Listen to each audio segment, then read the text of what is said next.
suivez le numéro 1 de l'actualité ivoirienne. Ce matin, nous avons comme toujours 3 sujets, à savoir 1. Les virtuoses du tatami, 2. Plus de galères pour Frédéric et enfin 3. Risque d'accident avec ce trou en pleine chaussée. En prélude à la compétition qui aura bientôt lieu ce mois, les pratiquants du taekwondo ont été récemment convoqués à la séance de pesée. Les clubs concernés étaient entre autres l'Académie Taekwondo Segbe, la Michia Paul Taekwondo et enfin l'Espérance Taekwondo. Pour votre information, c'est un art martial d'origine coréenne qui pourrait littéralement signifier la voie du pied et du poing. Impossible n'est pas français et découragement n'est pas ivoirien.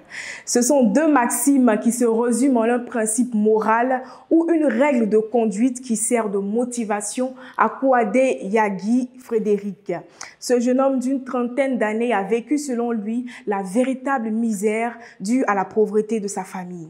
À force de persévérance, Frédéric est aujourd'hui au service d'un dépôt de boissons comme déchargeur au quartier commerce de Daloa. Cela va faire 11 ans maintenant qu'il se débrouille et pendant toutes ces années, il a fait de l'épargne en vue de construire son propre bistrot. Depuis plus d'1 mois maintenant, un trou béant en pleine chaussée accentue les embouteillages au niveau du secteur Copec à Yopougon-Ananuré. Il n'est pas rare de voir des policiers devant l'agence tentant de faire régner un semblant d'ordre.